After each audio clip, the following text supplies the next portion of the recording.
everyone, it is Abigail of the Black Book Space. I'm here today to talk to you about a book that I stumbled upon accidentally and took home with me, but I really loved it, so I want to tell you all about it. Come back and join me in a moment.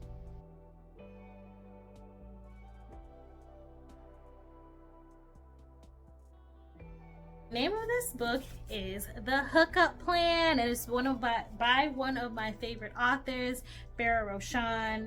First of all, this book is purple, so you know it was coming home with me. But I actually just kind of like was in a mood where I really wanted to celebrate myself. And one of the ways that I celebrate myself is by buying myself books and other nice things. And I decided to go to Barnes & Noble because a friend of mine posted that they were having a sale. So I was like, this was meant to be. I literally manifested this. So there was only one copy of this book left, and somebody probably hid it somewhere so someone couldn't find it because it was in the wrong spot. Well, I'm sorry, but you should have gotten it the day you know what I'm saying, because I needed this book, and it's mine now because I've been writing in it. So this book is a part of a series where there are three ladies who are accidentally dating the wrong person, and they decided to become really good friends. So this is about London, Dr. Kelly, who is a pediatric surgeon, and all of her little shenanigans. So I liked this book the best. I loved all three of them. I liked this one because, first of all, the main character is a doctor like myself, so of course I identified. And this story was one of those where the main character's love interest, who, you know, was her accidental love interest. At first she could not stand him, was someone that she knew from high school. So they come back, they have this high school reunion, they meet each other and they reconnect, and it just, it gets crazy because it's not what they planned. And we love stories like that. So poor Dr. Kelly, she's so overworked, and she works at a state hospital.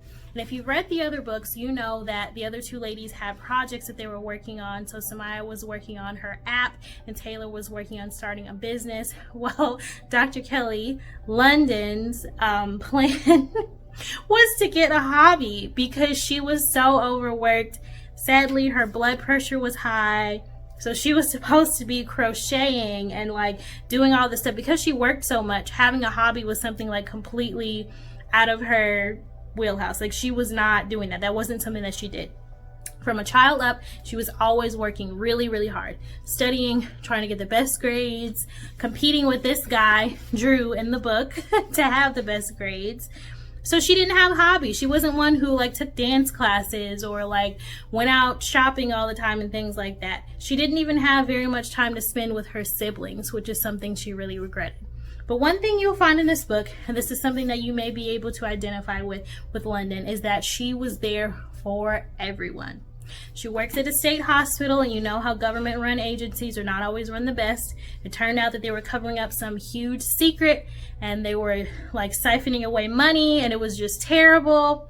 The patients could have been treated a lot better as well. A lot of them were worrying about how they were going to pay for their little one's surgeries and things like that. She was always championing for her patients and not for herself. So that's how she ends up getting really high blood pressure. Her relationship with her dad is strained because he does not listen, and he ends up getting sick too. She's just there for everyone. So when she finally finds someone who's there for her, she resists at first because London and Drew did not really like each other in high school. Well, that's not true.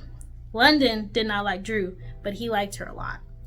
And she didn't know that because she was focused on those grades, trying to get out of high school so she could go straight to medical school and make her father proud. I'm promising these are not spoilers. Like, you still should read the book because it's very, very steamy. But she was doing everything for everyone, including for her friends. She was always there for them, celebrating them. Again, working hard for her patients. She would even do things to make sure that the nurses and other doctors felt very comfortable at the hospital. If somebody needed a raise, she was always on their side. She was trying to make sure that the state hospital wasn't sold to the highest bidder, because that was what was going to be happening, because it wasn't being run well. Like, Drew, who was actually one of the auditors, right? Of course, he had this big company that he owns, and he comes, sweeps into town and just impresses everyone. He finds out that they're doing things like taking boxes of bandages home with them to use, or latex gloves, and not writing down like where they're getting these things from. That wasn't good, and it was costing the hospital a lot of money. That was one of the reasons why they thought they should close it down. She was taking this personally. Even though London does not own this hospital, she's trying to champion all of these causes for people. It's running up her blood pressure and essentially driving her crazy. So I think that many of us, sadly, as women, can identify with this. I know I've been in this position before when I'm at work and I see things are not being run in a way that makes very much sense, or in an inefficient way that's causing me more work. It gets me really upset, and I try to change things. But sometimes we just have to remember, hey, I own a company called A Place of Love LLC, not so-and-so elementary school. So therefore, I'm going to stay in my lane to keep my blood pressure down. And I think that's what London needed to do too. She found herself with a wonderful opportunity to go get a fellowship in a different part of the country, but she didn't want to leave because she really wanted to be there for her siblings. How do you guys feel about that? When it comes to family, a lot of times, even as siblings, as the oldest sibling, myself as the middle sibling, we take on things that are not our responsibility. And that is what London was doing.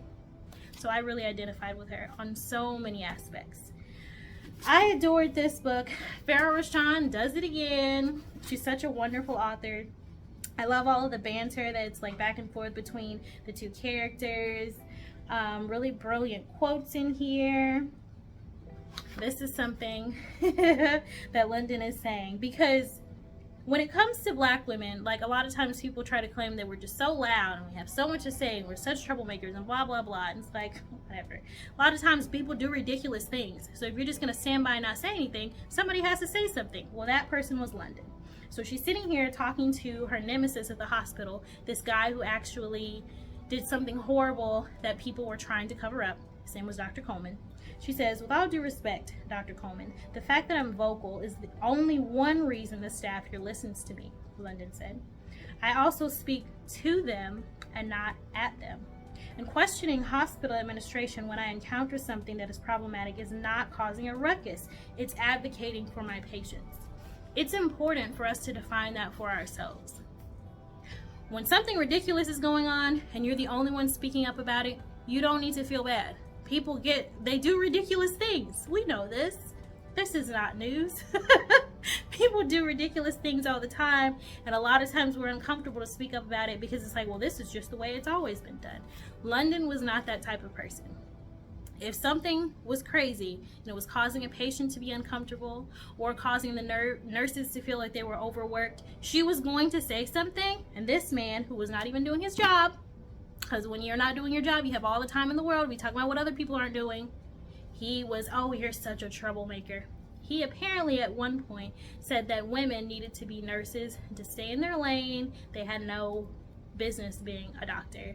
And that is awful. That's the type of thing that he was comfortable going around and saying. And I'm sure that it contributed to her high blood pressure as well. So I loved this book. I loved everything about it. It definitely made me think. And I think it's something that many of us need to take into heart. When you go to work and it's not your company and the people are driving you crazy, do not allow them to run up your blood pressure. Make sure you're doing your self-care activities. Do your crocheting or the other extracurriculars that London was doing in this book. Whatever you got to do for your self-care and your own happiness. Know that things will work themselves out.